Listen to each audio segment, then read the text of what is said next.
Everyone welcome to my channel. आज चाहिँ मेरो कामहरू अलिक धेरै छ, यताउति के अनि त्यही भएर चाहिँ आज मलाई भ्लग गर्नु मन लाग्यो र हजुरहरूलाई देखाउनु मन लाग्यो। अब घरमा मात्रै बसेर त के देखाउने होला, काम नहुँदा अब बसेको मात्रै के देखाउने भनेर भिडियो गर्नु मन लाग्यो। भाडा माझेकोहरू पनि देखाउँछु कुनै दिन म कम्फर्टेबल हुन थालेपछि।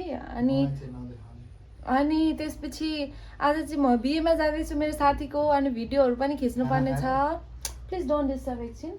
अनि भिडियोहरू पनि खिच्नुपर्ने छ र मेकअप गर्दैछु म। अनि मेकअपमा चाहिँ के गर्छु, सिम्पल मेकअपहरू हुन्छ मेरो जहिले पनि। अनि के गर्छु कस्तो गर्छु भनेर देखाउँछु। अनि म मेरो सनस्क्रिन मैले दुईचोटि लगाइसकेँ, किनभने अहिले 12 बजिसकेको छ। फाउन्डेसनमा लाउँदिनँ, कन्सिलर मात्रै मेकअप गर्छु। बिहेमा जानलाई पनि म कन्सिलर मात्रै लगाएर मेकअप गर्छु, त्यही भएर चाहिँ हजुरलाई देखाउँ प्लिज।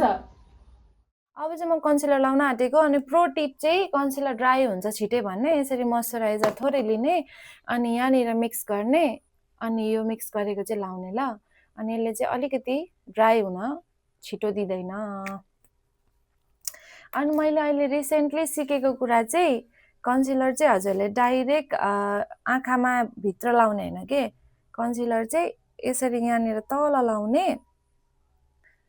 मैले चाहिँ हातले नै लगाइरहेको छु, तल लाउने। अनि यो तल लगाएको चाहिँ अनि यसरी म चाहिँ एउटै प्रोडक्टहरू वेस्ट जान दिन्न है, सबै दलिहाल्छु। अब ब्लेन्ड गर्दाखेरि चाहिँ एकैचोटि माथि नजाने, यहीँनिर गर्ने तलतिर जाने, अनि बिस्तारै यसलाई माथि लाने है।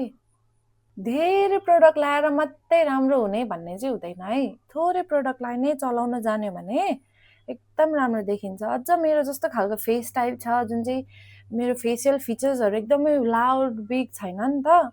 यस्तो फेसियल फिचर्स भएको फेसमा चाहिँ मलाई लाग्छ एकदम त्यो लाउड मेकअपहरू पनि राम्रो देख्दैन के। मेरो चाहिँ बुढेसकाल लागेछ गाइज होइन। आँखा तल एकदमै क्रिज बस्न थालेको छ, रिङ्कल आउन थालेको छ। कसरी यो रिङ्कल हटाउनु भनेर मलाई उपाय दिनु होला प्लिज। कसैलाई थाहा छ भने। आँखाको तल एकदमै धेरै रिङ्कलहरू आउन थालेको छ मेरो। म बुढी भइसकेँ गाइज, भन्दै हेर्दै म बुढी पनि भइसकेँ। अब त्यसपछि हामी गर्छौँ के भन्दाखेरि मसँग एकदम सिम्पल मात्रै मेकअपको सामानहरू हुन्छ है, त्यस्तो कम्प्लिकेटेड मेकअपको सामान हुँदैन। सो म एउटा स्पुली लिन्छु, अनि यो एक्सेस प्रडक्टहरू यहाँ आइब्रोबाट निकाल्छु।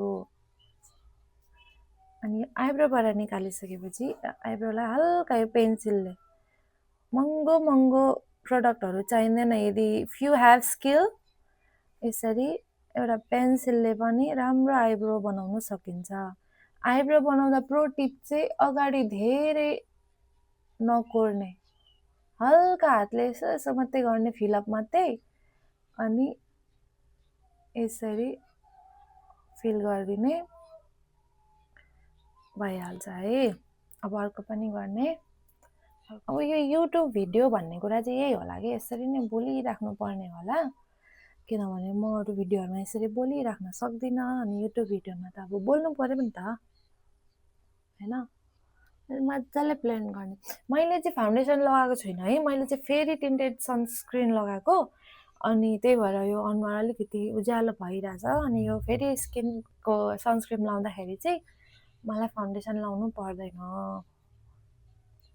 अब आँखाको भयो होइन, मेरो आँखाको आइब्रोको सेपै अर्कै भइरहेछ, त्यही भएर अर्कै देख्नुभयो होला, but it's not a big deal for me. अब अलिकति मसँग चाहिँ त्यस्तो राम्रो आई स्याडो छैन होइन। म I am a no eye shadow girl. म धेरै आई स्याडो लाउँदिनँ, त्यही भएर हल्का मात्रै एउटा पुरानो प्यालेट छ मेरो, त्यहीबाट हल्का आई स्याडो लाउने। यो पाउडरले म सेट गर्दैछु यो चिल्लोहरूलाई लुज पाउडरले। मेरो आँखा साँच्चै नै बुढो भएछ यार, केही गर्नै मिल्दैन मेरो आँखामा, के गर्ने होला। मैले कन्सिलर ब्लेन्ड गरेर नि मैले पाउडर किन हालेको भने नि, मैले भने नि अघि रिङ्कल आएको छ क्या मेरो तल। अनि यो रिङ्कलहरुमा चाहिँ कन्सिलर अलि सेट हुन दिएपछि रिङ्कल बस्दै जान्छ नि त, त्यसमा के हुँदै जान्छ, त्यो केलाई चाहिँ ब्रसले हल्का हटाउनुपर्छ कि अहिले, त्यही भएर मैले यो छुको छुइनँ। हल्का मैले यो पुरानो मेरो कहाँ राखेको निकालेको है मैले बेमा जाने भनेर, यस्तो छ पिगमेन्ट नभएको छ कि हो, अनि मलाई खासै लाउनु मन लाग्दैन, त्यही पनि अब अहिलेलाई अलिअलि लगाम होइन, अलिअलि भए पनि लाए जस्तो देखियोस् भन्ने हिसाबले मात्रै लाउन आँटेको।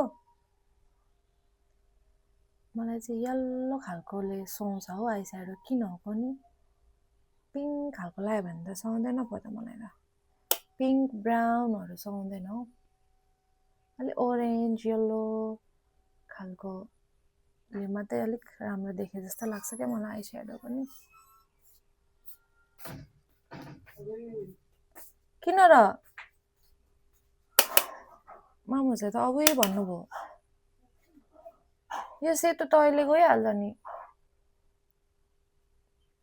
मेरो एउटा प्रो टिप चाहिँ के हो नि गाइस, यसरी लाउँछु होइन, अनि लास्टमा म पुस्छु क्या, तौलीले नै पुस्छु, रुमालले नै पुसिरहेको हुन्छु क्या, अनि त्यो पुसेर पनि म अनि नर्मल देखिने बनाउँछु क्या। मेरो प्रो टिपै त्यही हो। अब अलिकति हल्का मेरो पिङ्क साडी छ नि त, अनि त्यही भएर हल्का पिङ्क चाहिँ लाउनै पर्ने हुन्छ जस्तो लाग्यो होइन, आज ट्राई गरिदिउँ न के चाहिँ हुन्छ र होइन। ओए आज त राम्रो पिगमेन्ट देखिरहेको त यार यो आई स्याडोमा पनि, आई स्याडोले पनि घरिघरि त फेभरै गरिदिन्छ यार। यो चाहिँ हुडेड आई छ, अनि त्यही भएर अलिकति गाह्रै पर्छ है ब्लेन्डहरू गर्न, एक्युरेट राम्रो देखाउनलाई चाहिँ।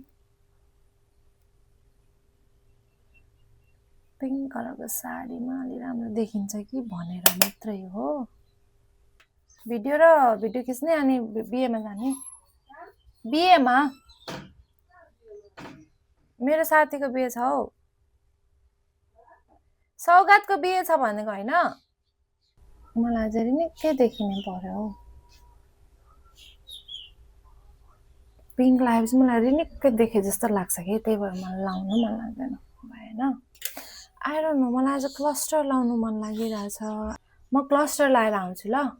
म क्लस्टर लाएर आइसकेँ, अब यो जुन आँखाको तलको भागमा भनेको थिएँ नि मैले कन्सिलरको, त्यो गर्छु ल। यसरी क्रिज भएर बसिसकेको छ होइन, देख्नुहुन्छ कि हुन्न। अब यसलाई चाहिँ बिस्तारै बिस्तारै यस्तो सानो आई स्याडो ब्रसले चाहिँ बिस्तारै बिस्तारै हटाउने, पाउडर लिने लुज पाउडर, अनि यसो गर्ने हातमा ड्याब ड्याब गर्ने मजाले, यो ड्याब ड्याब गरेर चाहिँ टक्क यसरी लगाइदिने तल, फेरि त्यस्तै गर्ने अर्को साइडमा पनि सबैतिर ड्याब ड्याब गर्ने ब्लेन्डरले नै, अनि ट्याप्प लगाइदिने यसरी।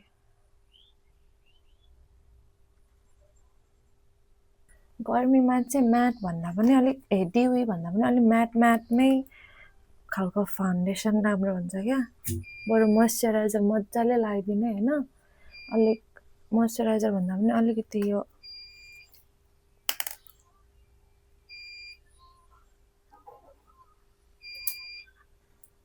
अलिक हाइड्रेटिङ कुराहरू लाएर चाहिँ स्किन प्रेप गर्ने बरु, तर अलिक मजाले यो लाउने। यति गर्ने, त्यसपछि ब्लस लगाउने, ब्लस पनि यसरी हातमा अलिकति लिने, अनि ब्रसलाई यसो यसो यसो यसो गर्ने सबैतिर पोत्ने, अनि ड्याब ड्याब ड्याब। यसले चाहिँ म तलको आँखाको भागमा हल्का यसरी कोरिदिन्छु, अलिकति डिफाइन देखियोस् भनेर यसरी अलिकति लाउने। अनि अघिकै मैले त्यो कन्सिलर पुसेँ नि, त्यही यस्तो फ्ल्याट ब्रसले हल्का यसरी, यसले नै हल्का विङ पनि निक्लिहाल्छ। द्याट्स इट, आँखाको मेकअप मेरो सक्यो। अब हामी के गर्छौँ भन्दा लिपमा काम गर्छौँ। लिपमा चाहिँ मलाई अलिकति धेरै लाग्यो हे राम्रो देखिँदैन के। हल्काबाट सुरु गर्नुपर्छ। हल्का लाइन गर्छु। यस्तो हार्स लाइनहरूलाई चाहिँ अलिकति ब्लेन्ड गर्ने।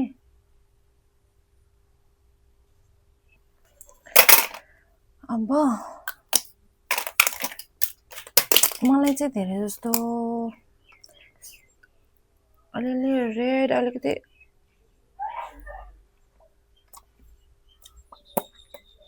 यस्तो कलरहरूले सुहाउँछ कि रेड, तर यसरी यसलाई अलिकति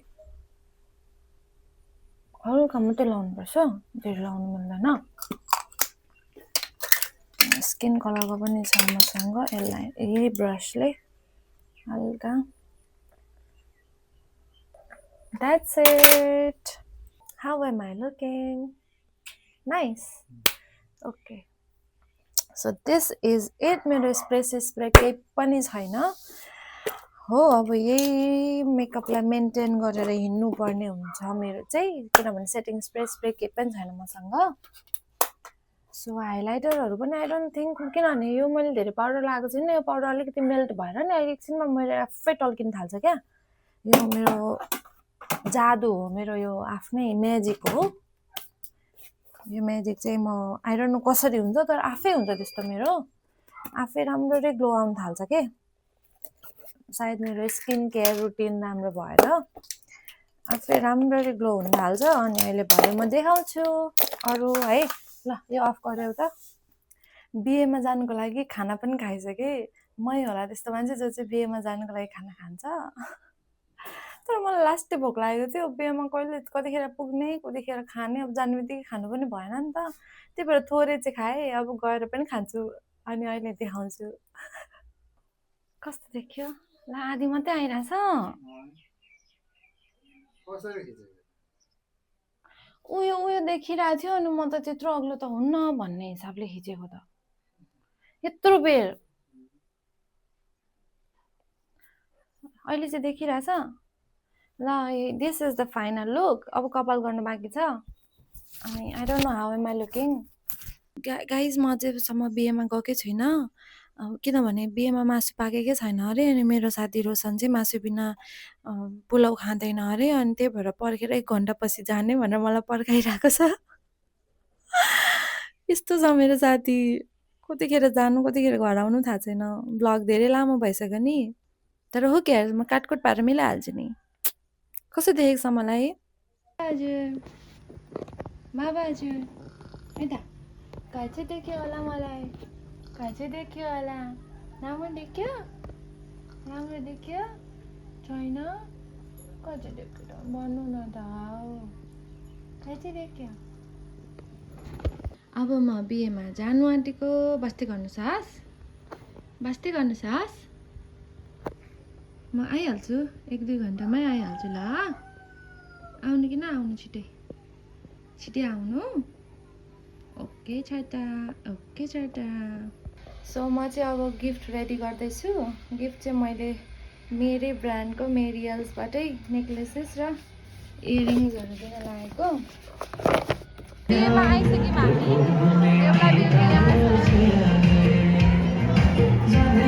यो मोटे ढिलो न ढिलो आएर बल्ल बल्ल आइपुग्यो बिहेमा। भिड छ बिहेमा चाहिँ।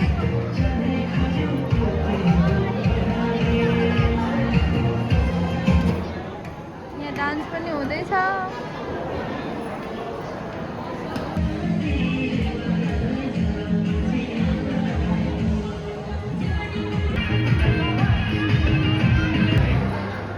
Trending in mother kids and toys. How did all the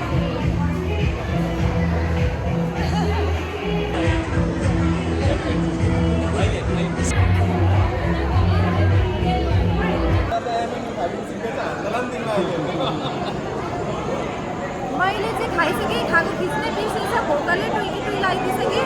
अब यिनीहरूलाई पर्खिरहेछु घर जानलाई। अब बिहे सकिन आँट्यो। यतातिर हुँदैछ के जति इन्ट्रेस्ट छैन हामीलाई खानुमा मात्रै इन्ट्रेस्ट हो। अब सक्यो। अब चाहिँ हाम्रो बिहे सकेर हिँडिसक्यो। रोशन कस्तो भयो बिहे भन? सौगातीको बिहे गजब भयो 2 प्लेट पुलाउ र मासु खाइयो अँ त्यति भइसकेपछि बिहे गजब भइहाल्छ ल अब हामी निस्केको अब चाहिँ म निलदेवी जाँदैछु के गर्छु निलदेवीमा गएर म फेरि देखाउँछु ल मेरो रेगुलर आउने ठाउँ अशोक युनिसेक्स सेलुन आएको छु यहाँ डाइरेक्ट यहाँ चाहिँ मेरो बहिनीले यहाँ कपाल काट्छ अरे कपाल काट्ने अरे अनि म पनि कपाल काटौँ भनेर सोच्दैछु पिक्सी हानिदिउँ कि भनेर सोचेको गर्नु भइरहेछ हो